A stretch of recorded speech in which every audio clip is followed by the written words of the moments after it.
Griot.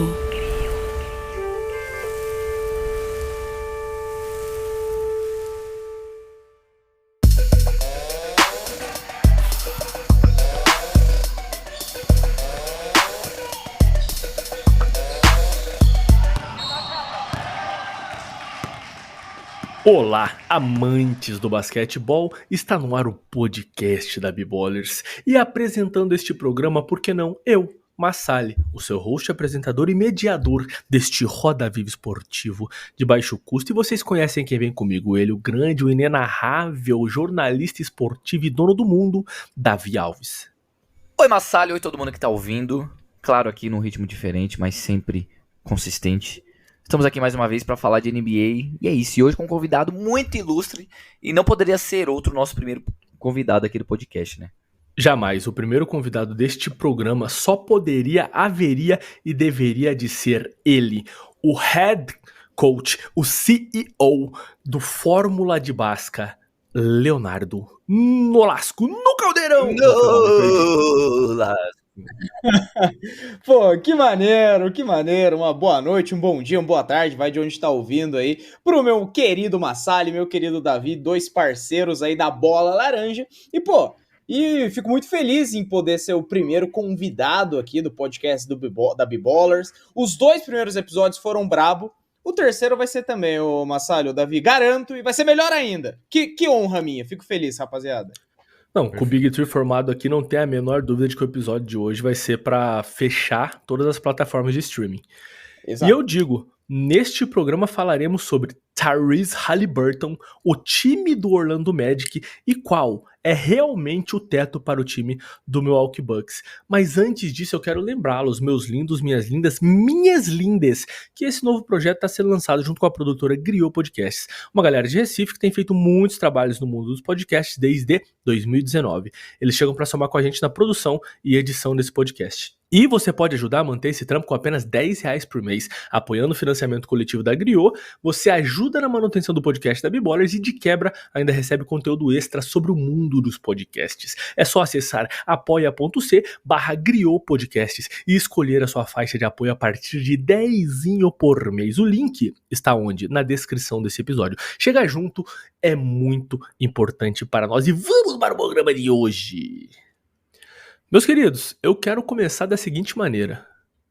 Vamos fazer o pau torar aqui. Tyrese Haliburton, mano, fazia muito tempo que eu não via um jovem desempenhar esse nível de basquetebol, beleza? O cara foi draftado ali em 2020 com a 12ª escolha, pelo Sacramento Kings. Primeiras impressões desse jovem nessa temporada, por favor. Bom, cara, a gente citou um pouco do que ele consegue fazer, né, com a bola, da evolução dele, mas, mano, as primeiras impressões dele nessa temporada é que ele tá caminhando a passos largos pra ser o Most Improved Player, mas só que eu acho que seria um prêmio muito fraco pelo basquete que ele tá desempenhando. Eu não sei o Nolato, não sei você, mas eu acho que ele tá jogando num nível muito maior do que só pra concorrer a esse prêmio.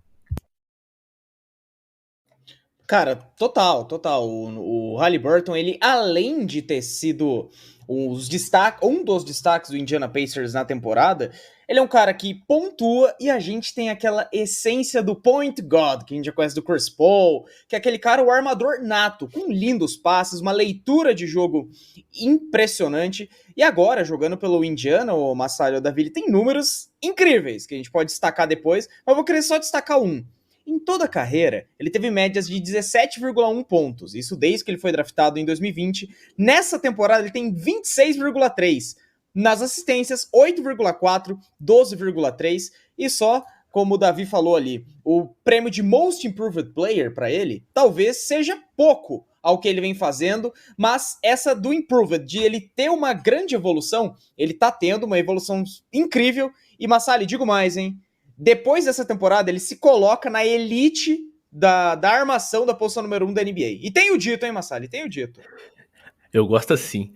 Os caras chegam já... Ele se coloca na elite. Perfeito. Ponto. Acabou. Perfeito. Não é uma discussão. É um fato. Exato. Pô, mas isso é muito real. E eu concordo com vocês dois, viu? O MIP é pouco pro cara. Vai ficar... Sabe, se ele ganhar o MIP, vai ficar aquela vibe do Ja Morant quando ganhou. Verdade. Sim, Um bagulho do tipo, porra, o cara na corrida pelo prêmio de MVP ganhando o MIP, tá ligado? Fica, o MIP, ele já foi um prêmio, né?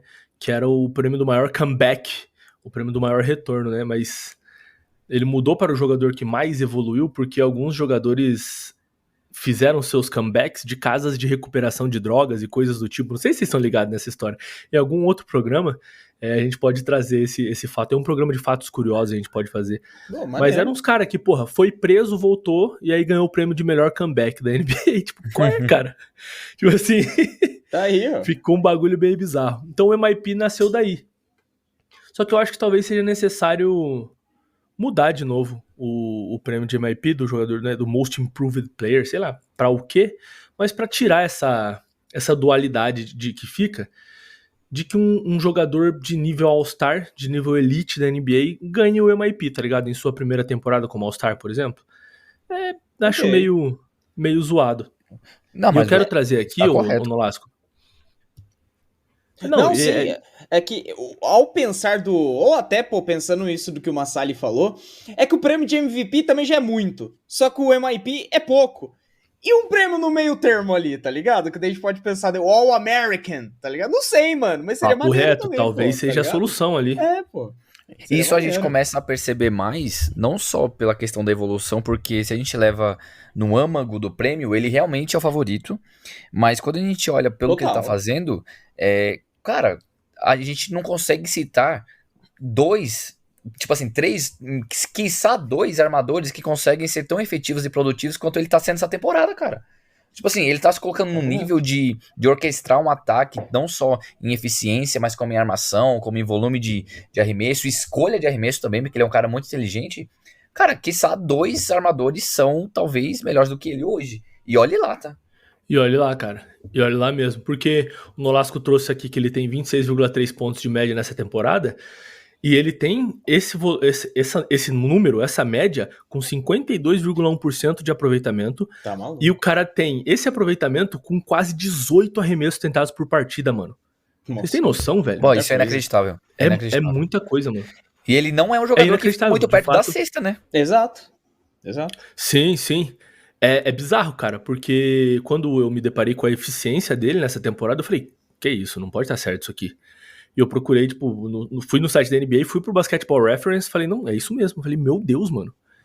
52% com esse volume, cara, talvez a gente esteja falando aí de um top 5 de aproveitamento entre jogadores que tentam mais de 15 por partida. Eu sei que eu fiz um texto hoje falando sobre o Zion, e ele é o segundo com maior aproveitamento entre os jogadores com mais de 15 pontos por partida, né? Talvez o nome do Tyrese Haliburton esteja por ali também. Totalmente. Ali na Conferência Leste a gente tem vários armadores bons. O Trae Young, o próprio LaMelo Ball, o Drew Holiday, o Jalen Brunson, o Tyrese Maxey. Ok, tá bom, pode ser. Cara, ele é top 3, top 5 dessa lista que eu falei. E eu tô falando isso. Ah, Léo, você tá falando isso porque tá no calor do momento. Não, mano. Ele sempre transpareceu isso. Do Massali, de uma forma gentil, me cedeu a pauta antes. A gente falará dele em Sacramento, tudo. Mas eu confesso que eu não esperava que ele se tornasse esse monstro, Massali, o Davi. De verdade mesmo. Não, esperava um pouco menos. Essa é a verdade. Pois é, eu acho que vamos falar dessa troca então, porque ele vem para os Pacers, né, junto com o Buddy Hield e o Tristan Thompson na época, o que não faz o menor sentido, pelo Domantas Sabonis, Justin Holiday, Jeremy Lamb e uma escolha de segundo round agora em 2023. Existe a discussão, que aparentemente vai ser eterna, de quem ganhou essa troca, né? E, ô Davi, a sua opinião, você acha que disparadamente hoje os Pacers venceram essa troca, ou é uma coisa que vai ficar trocando de figura? Porque antes do Haliburton ter esse salto, obviamente todo mundo vai falar, caramba, os Kings estão muito bem formados, tal. Qual que é a tua opinião nisso aí? Então, cara, quando eu acho que o assunto é a curto prazo, eu acredito que o Sacramento Kings se saiu um pouquinho mais vencedor, porque eles tiveram a campanha que eles tiveram na temporada passada, eles mostraram que tem muito talento. Porém, se a gente colocar a médio e a longo prazo, o Tyrese Haliburton, ele tá se mostrando poder se tornar um melhor jogador do que qualquer um que esteja no Sacramento Kings agora. E talvez que possa entrar no time futuramente.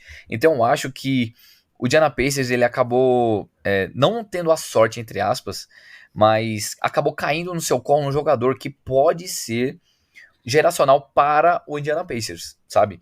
Porque a gente vai falar um pouco da comparação dele com outros jogadores, e eu acho que ele tem alguns aspectos de alguns outros jogadores, algumas outras lendas, que a gente pode usar para entender um pouco mais do jogo dele, que, cara, são muito únicos. A forma dele jogar, a forma dele arremessar, a forma dele enxergar o jogo é algo muito único dele, e é isso que eu gosto. Tem até uma... Eu não lembro qual jogo que era, eu acho que era do Paul George, do Clippers, enfim, que ele tá comentando junto com o Channing Frye. E aí, o Channing Frye fala, tipo assim, pô, mano, não era pra arremessar essa bola. E aí o Tyrese Haliburton, mas qual que é o problema de arremessar essa bola? Eu arremessaria a mesma, tipo, eu arremessaria essa bola. E o Channing Frye fala, por isso que você tá comentando esse jogo aqui com a gente e não tá nos playoffs. Mas só que é uma visão, mostra como que ele é um pouco futurista, que ele não tem medo de arremessar. E até viralizou esse corte porque foi muito engraçado mesmo, porque é por isso que você tá aqui comentando o jogo com a gente nos playoffs e não tá jogando, porque você arremessaria esse tipo de bola. Mas mostra um pouco da visão dele. Chega a ser maldoso, né? Chega a ser maldoso, sim. Mas mostra um pouco da visão dele, sabe? Papo Então reto. eu gosto muito. E, Léo, você enxerga da mesma maneira ou tem algum outro ponto, um outro ângulo de visão pra mostrar? Olha, jamais discordando de Davi Alves, um abraço pro querido amigo. Jamais discordando, só pensando de uma outra forma. Pra mim, o Massalho, Davi, essa troca do Haliburton com o Sabonis, pra mim foi de fato uma troca de figurinha mesmo, mano. Eu preciso do 8 da Croácia e você precisa do meu 15 do Japão. Demorou, um por um, os dois saem ganhando e ponto. Mano, é a analogia que eu faço, porque assim... Cara, que perfeição, velho. Obrigado, Massalho. Eu fiquei pensando isso. Eu vou ter que soltar isso no podcast. Essa frase eu fiz de manhã, viu? Eu tive que soltá-la agora, só porque estávamos gravando. Eu falei, cara, essa é a analogia. Mas enfim, cara, por que eu penso isso? A equipe do Kings, pô, De'Aaron Fox é o armador de elite da equipe desde que ele foi draftado. Tem o Kevin Huerter ali, que tem o seu espaço. Tem o Malik Monk. Então, assim... Como os armadores, Tyrese Haliburton é melhor que eles? Óbvio, beleza, hoje eu me mantenho no óbvio.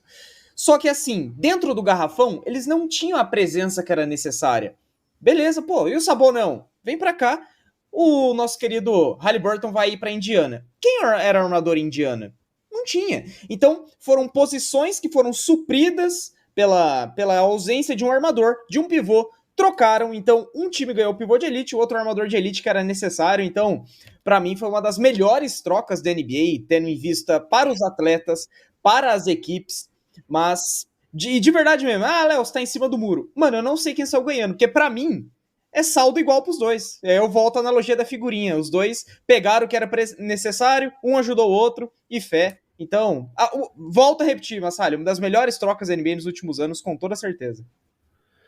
Cara, papo reto. Eu enxergo de uma maneira parecida. Porque dificilmente... Primeiro que o Haliburton não se encaixava tão bem na linha do tempo do Sacramento Kings. Perfeito. Linha do tempo pro o fã que tá escutando a gente agora, você tem uma janela de possibilidades, né? Se todos os seus jogadores têm perto da mesma idade, como o time do Oklahoma City Thunder tem agora, né? E você tem um franchise player, você tem essa linha do tempo, né? 3, 4, daqui 5 anos, por exemplo, o seu time pode ser campeão. Ou o seu time tem essa janela para ser campeão, para buscar um título agora. Né? Eu acho que pros Kings, como o Davi falou, era uma coisa mais imediata. E esperar a evolução do Tyrese Haliburton talvez não fosse tão interessante. E ele do lado do De'Aaron Fox, para a linha do tempo dos Kings fazia mais sentido realmente manter o Fox. Não dá para você crucificar e falar, olha só, trocaram esse cara. Não, porque ele justamente não desempenhava tão bem nos Kings por ser muito jovem e por estar ao lado de um cara que já era um excelente ball handler, né, como é o De'Aaron Fox, que é o ball handler principal do time dos Kings hoje, que, porra, como joga basquete, tá ligado? Sim. Junto com os Sabonis agora, cara, o que eles estão conseguindo criar juntos, né, em relação a ser um time mesmo, pô, é inacreditável, cara. Pô, mano, mas a gente consegue ver a evolução do Sacramento Kings, não só do De'Aaron Fox, mas com todo o encaixe que como posso dizer, que é um dos pilares dessa equipe é o Sabonis. Porque a gente consegue, ao assistir um jogo do Sacramento, a gente entende que O Sabonis, ele faz ali o pivô, jogando no post-up de costas, e dentro disso o time se movimenta, fazendo com que tenha espaço pro Darren Fox, para que tenha o Harrison Barnes ali na infiltração, nos arremessos do mid-range, e o Kevin Hutter, Malik Monk. Então, o encaixe do Sabonis dentro do Sacramento foi perfeito. O Massali bem destacou ali com o Darren Fox, uma das melhores duplas da NBA, se não uma das melhores ali na Conferência Oeste, pô, maravilhoso. E agora, o Haliburton, aí, porra, eu não irei medir minhas palavras. Peço desculpa aí ao MC Brinquedo, não medirei minas palavras, porque ele é um dos... porque ele fala meça suas palavras, né, parça? Então eu não vou medir. Porque assim, cara, agora, o Haliburton, ele consegue fazer a armação que a gente espera de um armador de elite da NBA, que é o quê? Você conseguir alimentar o seu pivô. Então o nosso querido Miles Turner tá se dando bem nessa. Os alas, a gente pode até trazer ali o Obi Toppin. O Obi Toppin tá jogando bola. Não que ele não jogasse antes, mas agora ele tá jogando melhor. O Buddy Hield matando bola a rodo, porque ele consegue fazer o movimento off-ball ali, onde o Haliburton encontra ele. O Benedict Mathurin, qual que é o nome gostoso? Mathurin ali também, o Ben Sharper, o garoto ali também, o Bruce Brown. Então, são dois encaixes perfeitos. O Sabonis teria esse mesmo encaixe em Indiana? Não. O Haliburton teria esse mesmo encaixe no Sacramento? Não. Então, duas grandes contratações aí, mas eu gostei da sua visão, Massali, da linha do tempo do Sacramento Kings. Você foi bem nessa frase aí. Pois é, eu acho, inclusive, e eu quero passar essa bola pro Davi, que eu acho que é um cara que entende mais dessa qualidade do que eu, que os Kings estão tão bem hoje porque eles permitem que o técnico trabalhe. E isso está acontecendo também em Indiana, né? Essa troca permitiu que os dois técnicos tenham peças melhores para trabalhar, e agora o Tyrese Haliburton, como sendo peça principal dos Pacers, tem um sistema tático que faça sentido pro estilo de jogo dele.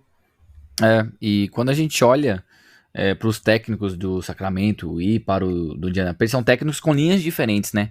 Então eles precisam de peças diferentes para exercer aquilo que está na mente deles, né? Porque o esquema tático é diferente, o que eles querem dos seus jogadores e do time são coisas diferentes, até porque o jogo do Sacramento Kings é um jogo mais dinâmico, um jogo mais rápido. Quando a gente vê o Indiana Pacers, é um jogo mais ditado, é um jogo que tem o seu dinamismo, até porque o basquete de hoje ele pede isso, e eu acho que o time do Indiana Pacers é um reflexo do que é o Tyrese Haliburton. O Tyrese Haliburton ele é um jogador equilibrado tanto na questão de armação old school para uma mais moderna. O que eu quero dizer com isso? Porque ele é um armador que tem muito volume ofensivo em questão de pontos e arremessos, mas ele é também um cara que orquestra o ataque, ele é um comandante ali e consegue tomar todas as decisões possíveis. Eu consigo olhar aspectos de Steve Nash nele, mas também consigo olhar aspectos de Stephen Curry nele pelo long range dele, né? Pela forma que ele arremessa, pelas escolhas de arremesso dele. E falando um pouco do Steve Nash, que crescendo foi o armador que eu mais gostei de ver jogar, que eu mais acompanhei, é engraçado ver como às vezes a gente não tem noção do que a gente está assistindo. Porque, por exemplo, na terceira temporada do Steve Nash na NBA, ele tinha 8 pontos de média, 5,5 assistências por jogo, um roubo de bola por jogo e 36% de aproveitamento de quadra. O terceiro ano do Tyrese Haliburton, que foi na temporada passada, 20 pontos de média, comparado a 8, 10 assistências por jogo, comparado a 5, quase 2 roubos de bola, comparado a 1, e 48% de aproveitamento de quadra.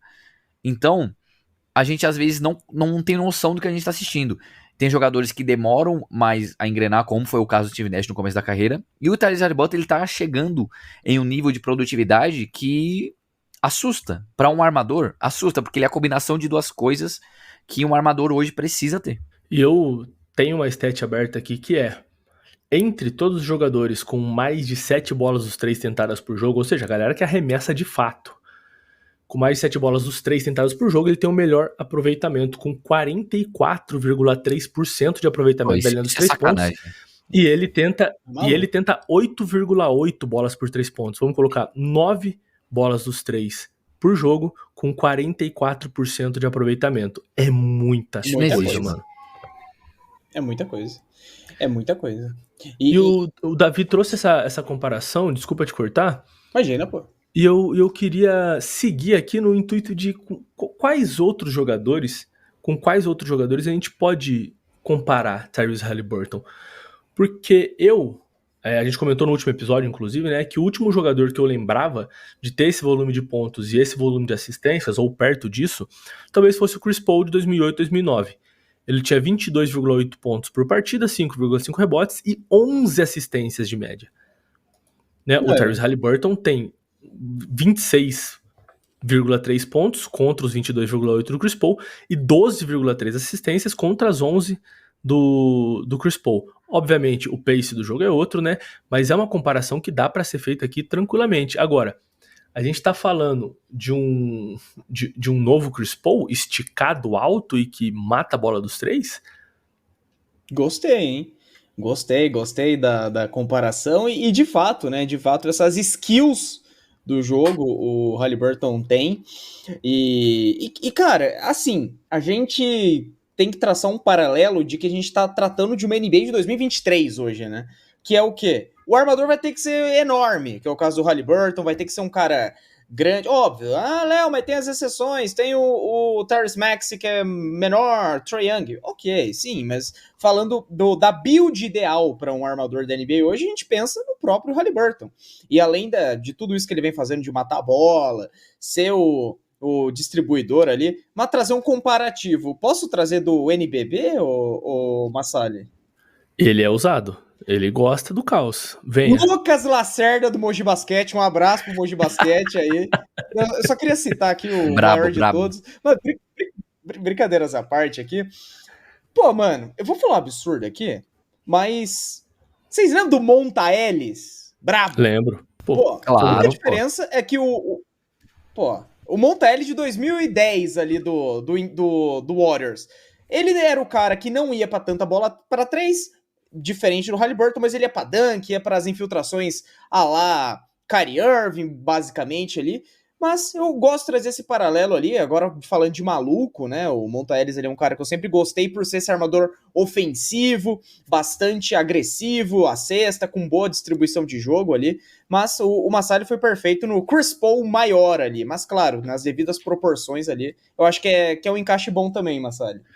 Monta Ellis de 2010, a gente tá falando de um cara com 25,5 pontos de média e 5,3 assistências, né? Então. Eu acho que eu entendi a sua comparação no sentido da agressividade do jogador, né? Perfeito, exato. O Monta Ellis era um cara extremamente ofensivo, ele olhava pra quadra e falava, eu vou pra cesta. E o Tyrese Haliburton tem essa visão com o bônus de que se fecharem ele cria o melhor arremesso pro companheiro. Isso é muito bom, cara. Obrigado por me resgatar ali, viu, Massali? Pra não ficar um comentário de maluco aqui, mas é por Não, pô, tamo junto, que é isso. Agressividade, perfeito. Davizão, você tem alguma comparação que possa ser feita aí? Cara, eu tenho uma e eu vou criar o terreno antes que me cancelem, tá? Eu tô falando aqui de estilos. Eu estou falando aqui de estilos de mentalidade, de competitividade, não de nível de jogador, tá, rapaziada? Quando eu vejo... Tá, mas cara, assim, eu acho que você não vai ser pior que o Steve Kerr falando que ele lembra o Stephen Curry jovem. Ah, tá, ok. Ó, quando eu vou falar em questão de mentalidade, porque esse é um aspecto que também me chama muita atenção do Haliburton, porque ele é um cara que agora ele tá com muita fome, principalmente porque ele foi trocado em uma semana onde ele declarou amor à franquia de Sacramento. E aí ele foi tecnicamente traído, sendo trocado para o Indiana Pacers. Papo reto. Então, ele tá com essa fome e a gente vê muito isso, por exemplo, contra o Milwaukee Bucks.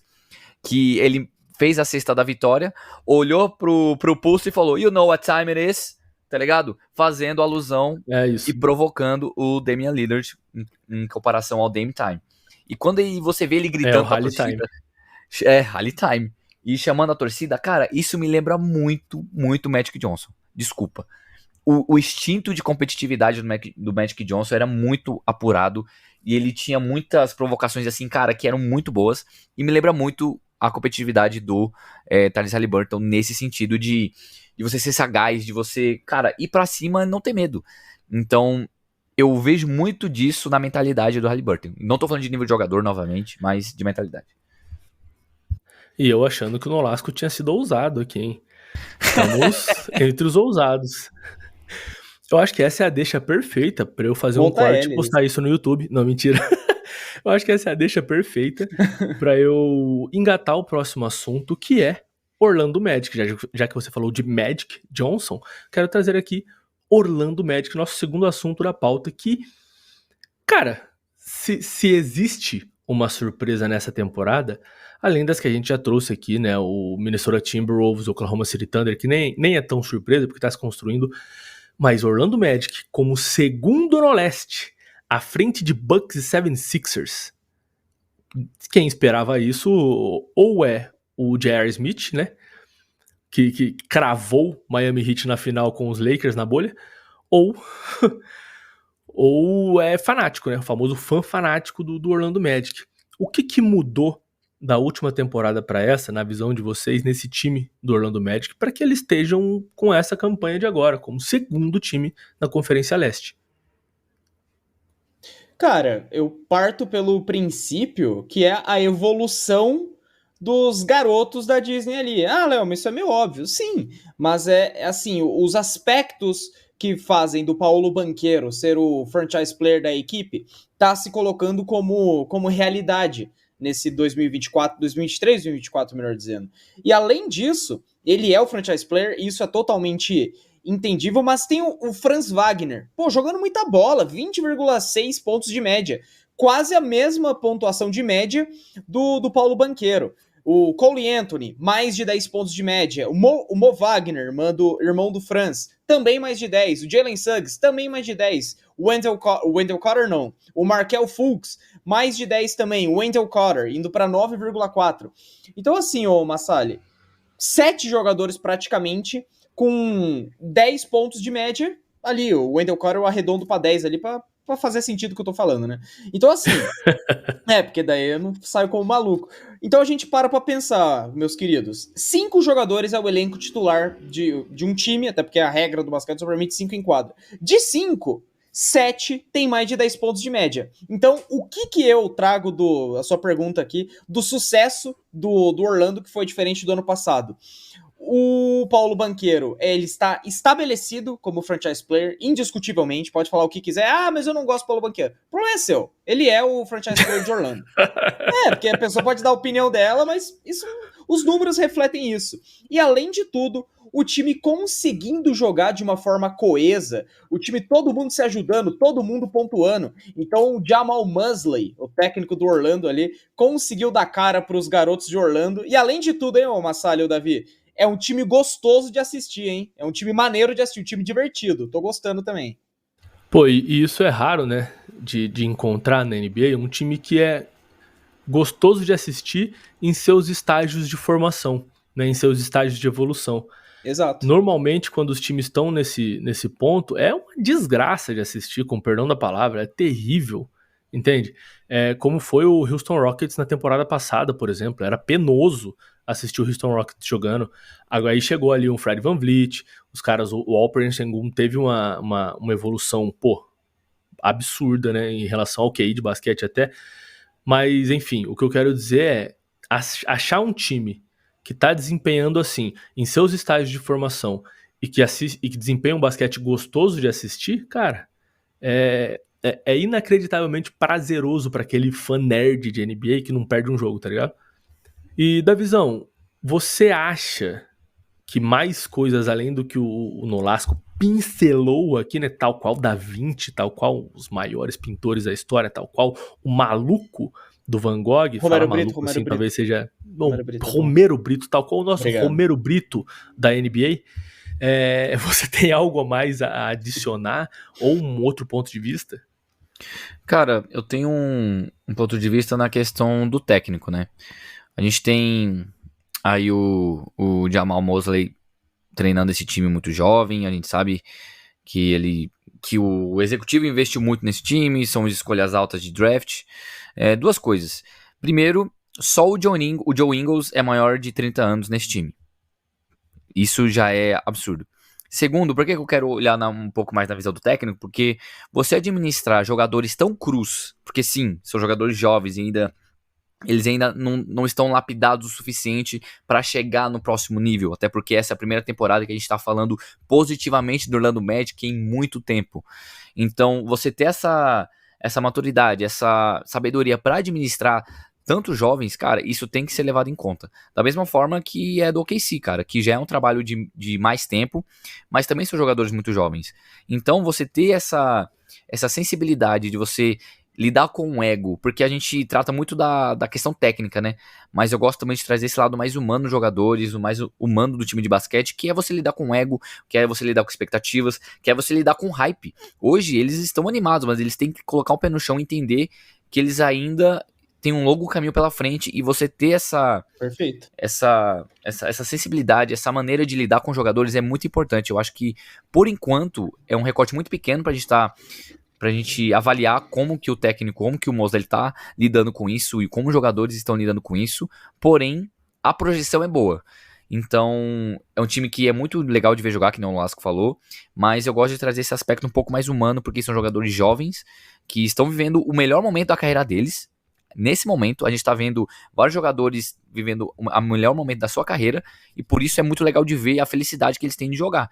Mas também tem que saber lidar, tem que saber administrar as expectativas, porque isso pode acabar sendo a ruína deles nessa temporada, entendeu? Então, eu gosto de olhar por esse aspecto também. Massa, cara. E eu acabo percebendo uma tendência de times jovens que estão conseguindo reerguer seus elencos com uma boa velocidade até, de que esses times têm em comum o fato de que a comissão técnica está podendo trabalhar. Eu vejo uma geração de superestrelas passando, né? Kevin Durant, Stephen Curry, LeBron James. LeBron James não, né? Não vai se aposentar nunca. O terror do INSS. Mas eu vejo essa geração se aposentando e levando com ela esse pico de cultura de super times, tá ligado? De tipo, esses jogadores estão pra se aposentar, vamos formar um time com eles aqui pra ver se a gente consegue extrair alguma coisa desse basquete deles juntos ainda. Eu olho pra esses times mais jovens e consigo ver, apesar de estrelas se formando, comissões técnicas podendo trabalhar com tempo e por isso times como o Nolasco citou, 7 caras com mais de 10 pontos por partida, entende? Pô, isso engrossa o caldo de uma maneira que, conforme esses caras forem evoluindo em conjunto, você vai ter todos esses caras que hoje fazem 10 pontos por partida fazendo talvez 12, né? Ou um cara despontando fazendo 27 e esses caras continuando com 10, saca? Total. Esses times vão sendo construídos de uma forma mais robusta, mano. Tanto é que no time do Orlando Magic, o cara que tem mais assistências é o Paulo Banchero, com 4,5. Depois o Markelle Fultz com 4, o Franz Wagner com 3,7, o Cole Anthony com 3,6, o Joe Ingles com 3,5. Saca? Todo mundo distribui o jogo? Isso é muito foda, isso é muito incrível de assistir na real, porque talvez a gente esteja olhando para um Oklahoma City Thunder do futuro aí, saca?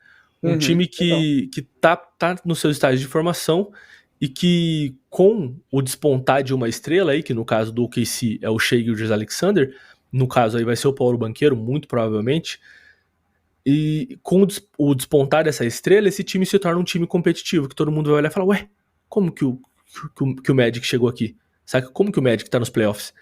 Nessa temporada eles estão em segundo no leste, eu acredito, não quero que seja o caso, mas eu acredito que vão cair, vão ficar ali em sexto, sétimo, talvez, né, porque esse pique de começo de temporada não traduz de fato o que vai ser a temporada do time, mas eu quero encerrar essa minha fala dizendo que o maior reforço do Orlando Magic foi a saída do Mo Bamba, que está no meu 76ers hoje e que é insuportável. Tá aí, hein? Duras palavras. Eu juro pra você, ele entra em quadra, eu entro em desespero. É um cara que não consegue andar em quadra.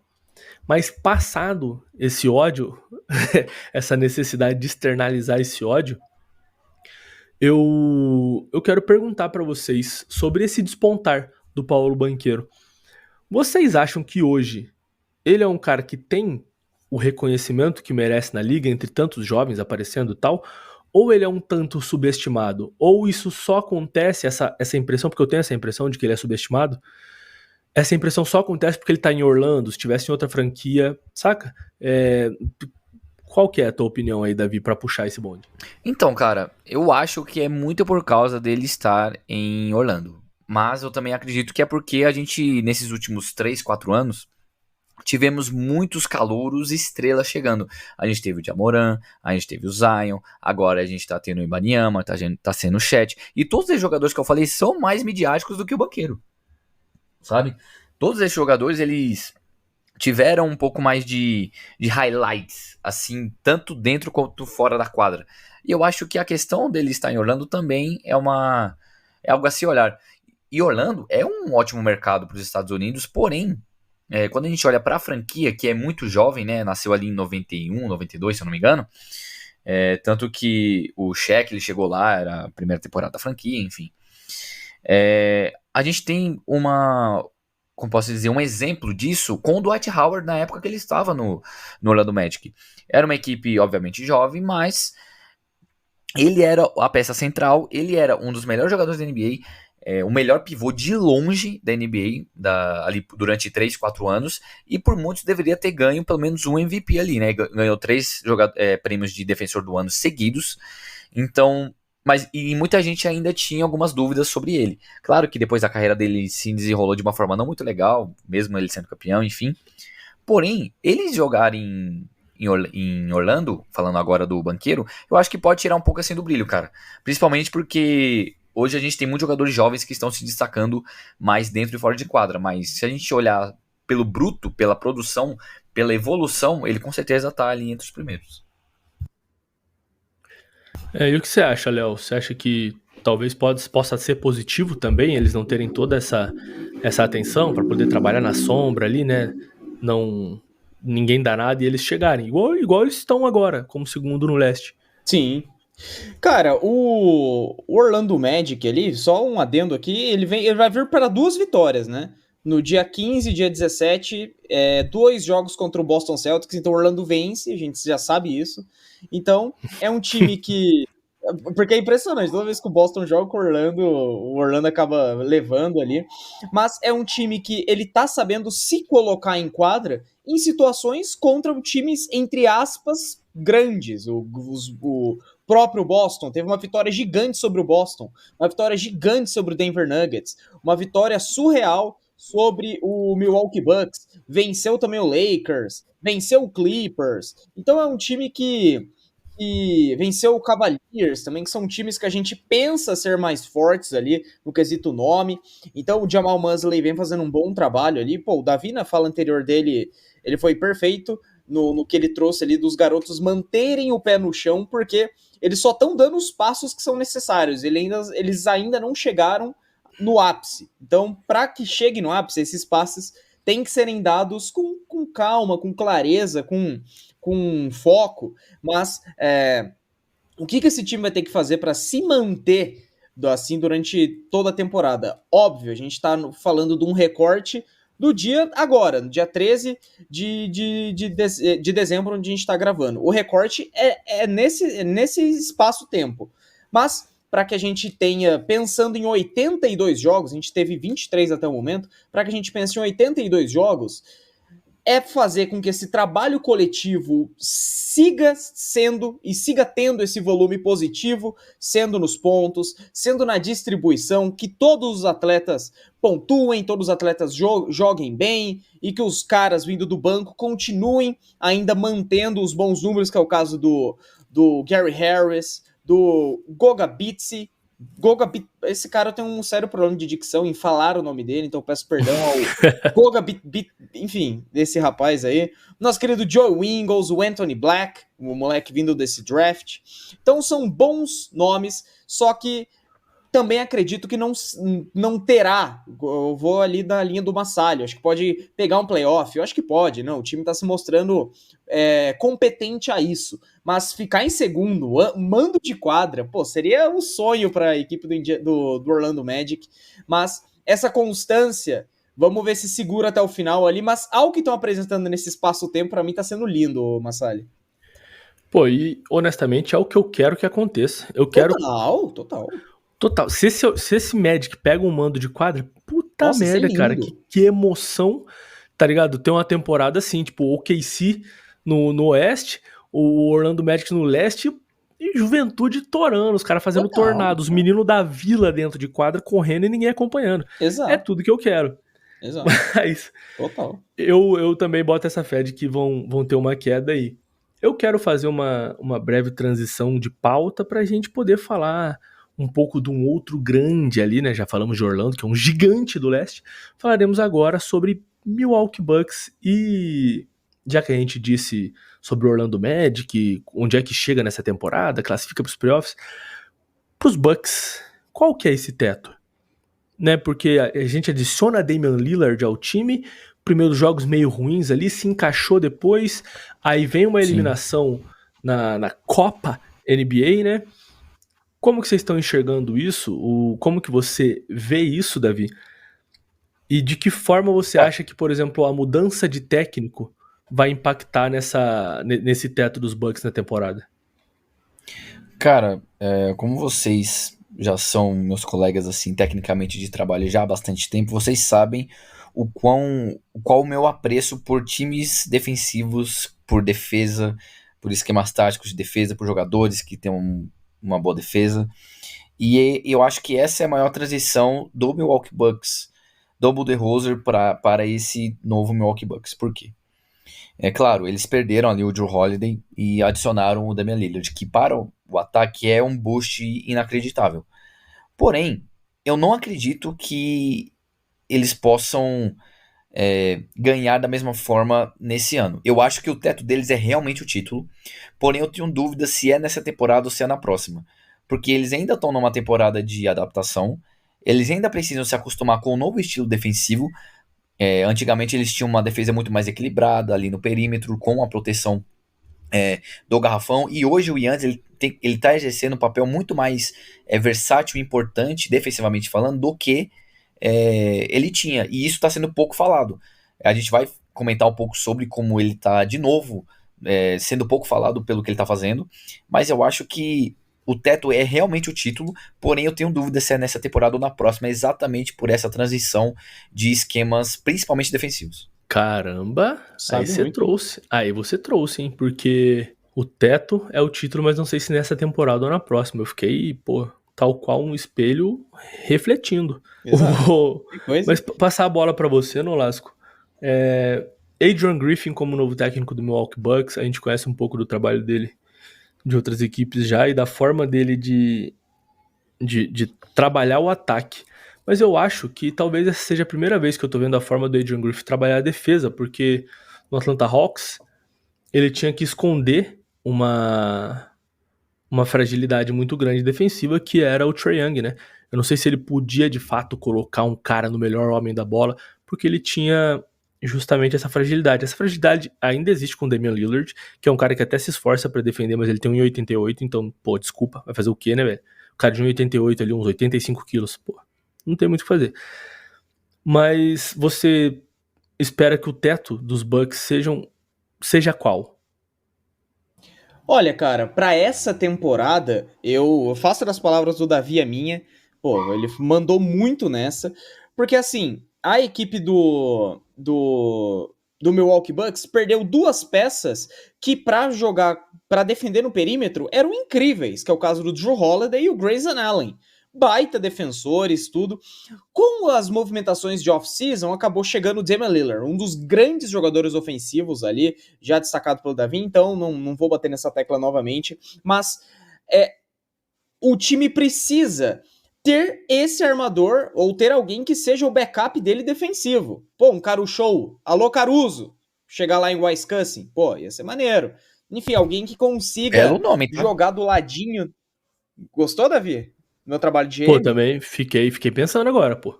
Alô, então tá aí, hein, Milwaukee Bucks, quiser o de GM, tô aberto a inscrições aí, tô aberto a contatos, mas, pô, nomes ali podem suprir essa falta que é necessário de um defensor de perímetro. O Massali bem destacou, pô, o Damian Lillard não tem a altura, não tem o peso ali, a estatura, melhor dizendo, para ser um bom defensor de perímetro. Agora, falando do AJ Griffin, o teto desse Milwaukee Bucks, cara, independente de o time não tá indo da forma que a gente esperava, tem nomes como Giannis Antetokounmpo, Damian Lillard, Brook Lopes indo bem, tem até o Chris Middleton.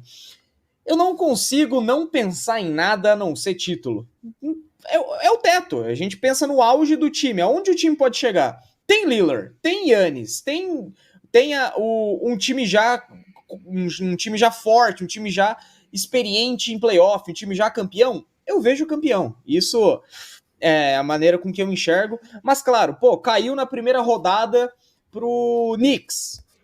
Ao que tá apresentando hoje, eu não ficaria surpreso, porque é um time que ainda não se mostrou tão a par de ter as estrelas que tem, que é o caso do Giannis e do Lillard. O que eu quero dizer com isso? Que são times favoritaralhaços ao título, coisa que até o momento não é, mas tem peças para que torne-se a isso.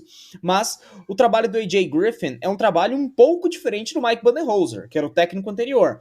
Então, algumas coisas estão tendo que ser reformuladas. O Massali bem destacou ali do AJ Griffin, que ele fazia um bom trabalho para proteger o Trae Young na época do Atlanta.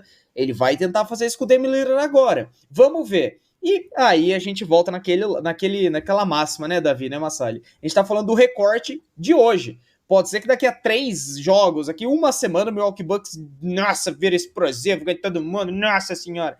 Até o momento O cara não encarnou é, o ninja. Até o momento não é, né, Massalho? O nosso deputado, inclusive, né? Nosso deputado. Exatamente, até o momento não é. Mas o que eu enxerguei em comum no que a gente falou e no que a gente pensa, aparentemente, é que o ataque dos Bucks está muito bem encaminhado. Sim, total. Mas defensivamente ainda existe um problema. Talvez precise mesmo desse armador de backup aí, que seja um monstro. Eu acho que eu vi em algum lugar, não sei se eu tô delirando e sonhei com isso, naquela soneca da tarde que você baba e sonha coisas estranhas. Deliciosa. Mas alguém cogitou que o Bucks desse uma investida até a trade deadline aí no Marcus Smart. Opa, bom nome. Nome perfeito. O que seria também um absurdo. Ele acabou de chegar em Memphis, então não sei se faria sentido pro time, né, de Memphis. Mas, pagando bem, não sei se não funcionaria, não. Marcus Smart, na minha opinião, não é esse jogador de ficar pulando de time em time, mas seria muito melhor para ele. Agora, o que eu quero trazer aqui, e por que o ataque dos Bucks tá solucionado? Porque Giannis Antetokounmpo tem 30,6 pontos de média, Damian Lillard tem 25, né? E para além dos 30,6 pontos do Giannis, ele tem 10,7 rebotes, 5,1 assistências, juntos de 1,4 roubos e 1,3 tocos. Mano, o que é que Giannis Antetokounmpo não faz, velho? O Davi soltou aqui, né, no episódio passado, ou no retrasado, que pra ele, o MVP até agora, pelo eye test, seria Giannis Antetokounmpo. Tô mentindo, Davi? Não está mentindo. E é exatamente isso, cara. Olhando a forma de jogar, olhando o impacto, olhando produção, pra mim, cara, o Giannis é o MVP. É igual na frase, o Nolasco falou que ia ser ele a trazer o nome do homem, vai ser eu. É igual que a discussão do Kevin Garnett com o Paul Pierce. Paul Pierce falou que o LeBron James não é top 5 hoje. E o Kevin Garnett ficou maluco, pô. Ele ficou maluco. E olhando a forma de jogar, cara, hoje o LeBron James é top 5. Da mesma forma que pra mim o Giannis hoje é MVP, cara. Porque nos dois lados da quadra, eu não vejo um jogador que tem um equilíbrio de produção e impacto tão grande quanto ele, mano. Total. Mais uma vez, trago a estatística aí de que entre jogadores que tentam mais de 15 bolas por jogo, Giannis Antetokounmpo tem um melhor aproveitamento com 61,7%. É aterrorizante. É infernal para uma defesa pensar em como parar isso. Entende? Sim. Cara, o Giannis, se a gente for pensar nas valências de quadra ali, cara, ele pode ser considerado o melhor jogador do mundo. Eu já tive essa opinião, talvez até tenha, não sei o meu atual lado, não sei por que lado eu penso em relação ao Giannis, mas, cara, ele é elite atacando, ele é elite defendendo, é um cara que é líder dentro de quadra, é um cara que, preciso que você anule o Luka. Ele vai fechar o X1 ali com o Luka, vai conseguir neutralizar ele. Preciso que você, Giannis, o jogo é seu agora nesse final, chama a responsabilidade. Ele vai chamar essa responsabilidade. Então um time que tem Giannis, ele é colocado ao patamar de ser campeão sim, porque o Giannis é coisa de maluco. O Giannis é bizarro, Massali, não tem jeito. Tá, mas e aí o que é que a gente faz? O que é que a gente muda? O que é que a gente adiciona a esse Bucks pra deixar o time perfeito, pra deixar ele redondinho? Pode começar aí, Léo, você que tava com a voz já. Ah, obrigado, querido. Cara, eu volto naquela de 2, 3 ali que seja um bom defensor. Pô, um KCP, é que o KCP tá no Denver brigando pra título de novo, então nem trago ali, né? Então, sei lá, o próprio Caruso, que eu trouxe anteriormente ali, pode ser um nome. Pô, não sei, alguém... Pô, eu ia falar um nome que eu acho que eu ia ser tirado de maluco aqui. Mas um próprio... O Davion Mitchell, o garoto lá do Sacramento Kings, bom defensor, pô. Bom Põe ele pra nome, ser tá? backup do... Bom Obrigado, nome mesmo, Davi. nosso garoto Davion, porra. Pô, um Herb Jones, talvez, do Pelicans, tá ligado? O cara é... Caramba, Obrigado. Nolasco é GM demais, velho. Obrigado. É NBA 2K, né? Eu adquiri um jogo e agora esquece. Alô? Patrocina nós, brincadeira, né? Fazendo os... Patrocina nós, alô 2K. Mas Alô, NBA 2K. Alô, Bruno Vicelli. Faz o contato pra gente. Por favor. Mas eu acho que são nomes que encaixariam ali bem na equipe do Milwaukee, até porque pivô não precisa. A gente tem o Brook Lopes e o Bobby Portis, muito bons jogadores.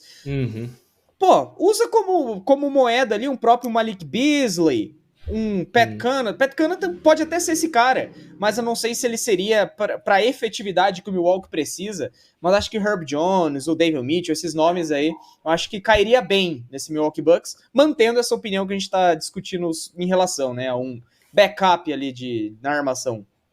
Eu quero passar a bola pro Davi aqui, dizendo que o Pat Connaughton é o White American Basketball Player do Milwaukee Bucks. Nossa, é sim, verdade? Com certeza. Nossa, o último episódio a gente falou disso, né? White American E aí, Davi, pra você, NBA o que players. O que você melhora nesse time, cara? O que você adiciona, o que você mexe, o que você faz pra deixar redondinho? Pronto, time pra título. Cara, antes de falar, eu só queria citar que a gente merece fazer uma menção honrosa à revolução no seu próprio jogo que o Brook Lopes teve dos Nets para os Bucks, tá? Total. Não, é absurdo, é outro jogador. É um outro jogador, é inacreditável que ele tá reinventando a carreira dele, ele colocou a carreira dele em um novo patamar agora. Enfim, o que eu mudaria, o que eu adicionaria? Cara, o Nolasco pra mim ele foi perfeito, por quê? A gente tá criticando muito a defesa e elogiando muito o ataque, então com base nessas críticas, nessa resenha que a gente tá fazendo, a gente precisa focar em jogadores de defesa. E ele citou ótimos nomes. E eu falo um pouco mais da profundidade, não só na questão da posição ali do perímetro, mas até também na questão do garrafão, porque sim, a gente tem ali o Bob Portis, a gente tem o Brook Lopes, a gente tem o Giannis, mas eu acho que ainda falta uma peça ali para formar um quarteto que consiga proteger esse garrafão ainda melhor, que para mim provavelmente é o melhor garrafão protegido da liga. E ao meu ver não tem nenhum erro em você melhorar aquilo que já é bom, sabe? Eu acho que é só mais uma qualidade que pode adicionar. Mas para mim a questão também é a profundidade do elenco. O elenco ele precisa ser um pouco mais profundo para bater de frente com equipes ali que nos playoffs, cara, tem elencos ali um pouco mais recheados. Por exemplo, você falou muito até disso, Massari, que você errou na análise do Boston Celtics, né? Porque você falou do elenco curto, de como que eles fariam a rotação, e a gente tá vendo o que eles estão fazendo. Mas eu acho que realmente falta um pouco dessa profundidade pro Milwaukee Bucks, até porque a gente sabe que nos playoffs isso pode pegar, principalmente porque o jogo fica mais físico e lesões podem acontecer, né? Eu quero dizer o que eu melhoraria, que é que eu daria algum tipo de choque de mente no Chris Middleton e falaria, irmão, você não tá percebendo? Que falta você? Tipo assim, meu guerreirinho, olha aqui, bolinha do zóio, olha aqui. Você não tá, cabeça de peixe, você não tá percebendo que falta você nessa porra desse elenco, cara? Troca ele. O cara pediu pra trocar o Chris Middleton, mano. Não! Pô. Caralho, sério? Sério mesmo? Pô. Cara, eu trocaria a temporada passada. O famoso... Cara, os caras meteu o famoso por que não no Chris Middleton, mano. Pô. Eu devo ser louco. Pensando num KCP. Vamos pensar alto. Um KCP. Pô, talvez o Denver É verdade, eu acho que esse cara cabe aqui. Pode ser uma boa, pô. Pode ser uma boa. Cara, o Chris Middleton, ele não é o mesmo desde o título. Ele não é. Perfeito, concordo com o Davi. Tipo assim, ele nunca mais Cara, atingiu um assim, nível de produção. Porque ele é um cara muito inconsistente, a Concordo. gente já sabia disso, tá ligado? A gente já sabia que ele é um cara que ele não é tão consistente quanto o Yannis, até porque ninguém é. No time, né, no caso. Ah, é outra parada. aham. Mas a nossa principal crítica a ele nos playoffs e na temporada retrasada? Não, passada, foi que ele é muito inconsistente, cara. Ele não consegue ter ali uma sequência de 5 jogos bons. Ele consegue ter um jogo ótimo É, e um outro médio. Um bom, depois um médio, depois um ótimo de novo. É complicado. pô, mano, é foda, porque eu gosto do meu querido cara de peixe, mano. Eu gosto do meu Somos garoto dois. piranha. Somos dois. Porque assim, tô com você, né? Os Bucks foram campeões em 2021 Isso. 21, ou 21, 22. 22? Não, 20, 21. 2021, né? É, Então, é. eu discordo então de que desde o título ele não é o mesmo. Porque 21, 22, ele ainda teve 20 pontos de média, tá ligado? Tentando as mesmas bolas, com o mesmo aproveitamento dos 3 pontos praticamente. Ele foi o mesmo jogador, só que aí 22, 23 ele vem e se lesiona e cai pra 15 pontos de média e agora tá com 12, só que o volume dele caiu muito. Ele tentava 16 bolas por jogo, tenta 10 agora. Isso é natural com a chegada do Damian Lillard, beleza. Mas eu não sei, cara, talvez o torcedor dos Bucks aqui me olhe e fale, você é idiota, você é maluco, troca sim. Mas eu, como um cara que assiste de fora, eu acho que ele é uma peça muito importante pro jogo de meia quadra dos Bucks. E enquanto eu tô falando, eu tô tendo um insight, uma reflexão que talvez eu me contradiga. Mas eu acabei de olhar o quinteto inicial aqui, e esse Chris Middleton por um spot-up shooter aqui, cara, faria um estrago nesse time. You. Caralho, eu sou... Toma, bipolaridade, toma. Mudanças de humor, next. toma.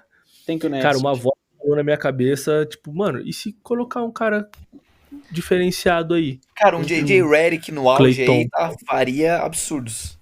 Um Klay Thompson que não tá feliz no Golden State Warriors.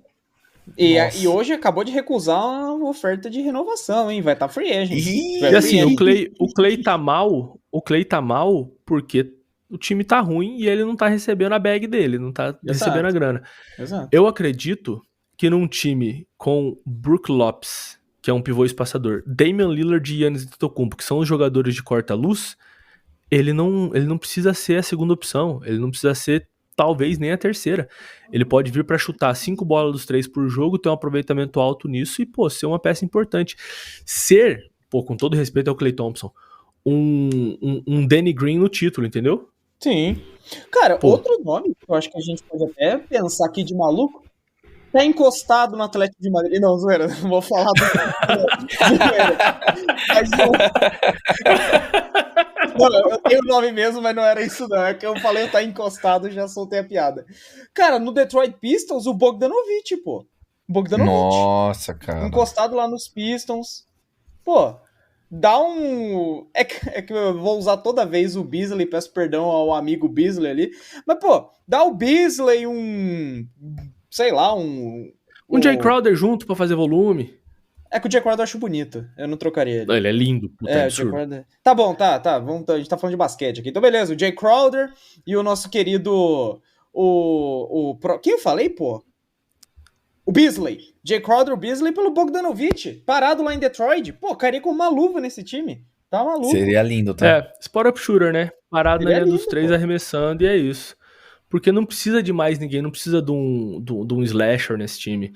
Não precisa daquele wing super comprido que porra, vai defender todas as posições. Porque, pô, tem o Giannis, tá ligado? Tem o Brook Lopes, o garrafão tá protegido.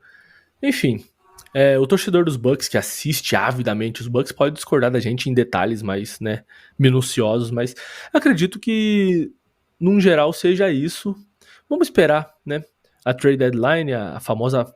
o fechamento da janela de transferências, que é muito mais bonito que trade deadline, para ver como é que esse time vai se movimentar e se comportar. Eu acredito que mais um arremessador dos 3 aqui, porra, nunca mudei de opinião tão rápido. Mas esse Chris Middleton, por um cara que arremessa com volume, com aproveitamento dos 3 pontos, ficaria uma coisa linda, né, velho? Que loucura, cara. Lonzo Ball. porra essa. Pô, Lonzo Ball, que isso, cara? Não, você quer acabar com o meu coração, pô? Chama o Zach LaVine pra Milwaukee logo. Famoso Zach LaFire, famoso Zach LaFuego. Tá maluco, mano. Bom, eu acho que é nesse caos, né? Nessa dualidade de pensamento que eu posso encerrar o programa de hoje dizendo que esse foi o podcast da B-Ballers, episódio 003. Muito obrigado a você, fã, né? Ouvinte, fã é uma palavra muito forte. Muito obrigado a você, ouvinte, que nos acompanha até aqui. Muito obrigado pelos plays. Temos médias de plays, assim, nos 2 primeiros episódios muito boas. Eu tô, inclusive, muito feliz com isso. E digo que este foi Massali, seu host e apresentador, o seu mediador deste show acústico do Charlie Brown Jr., basquetebolístico. Muito obrigado a você que escutou mais um episódio. A gente é maluco, mas a gente tem embasamento para nossas maluquices, então lide com isso. Muito obrigado novamente, boa noite, bom dia, boa tarde, boa sorte, bebam água e obrigado por mais um episódio. Ah, coisa linda, hein? Fico feliz em participar, agradeço o convite do Massali, agradeço por estar em mais uma vez dividindo telinha, dividindo microfone com o Davi e o Massali também, parceirões. Então, podcast da B-Ballers é maravilhoso ouvir e foi maravilhoso participar. Então é isso. E ó, me deixo disponível aqui quando precisar, Massali, quando precisar, Davi. Quero estar aqui com vocês novamente, compondo a bancada da B-Ballers. Abraço, rapaziada, muito obrigado. Léo, muito obrigado pela sua presença, pelo amor de Deus, cara. E, maravilhoso. Pô, sei lá, vamos fazer um bem bolado aí, todo múltiplo de 3 você vem, tá ligado? Alguma coisa desse tipo. Perfeito. Mano, vamos encerrar isso aqui. Acabou. Boa noite, bom dia, boa tarde. Fui!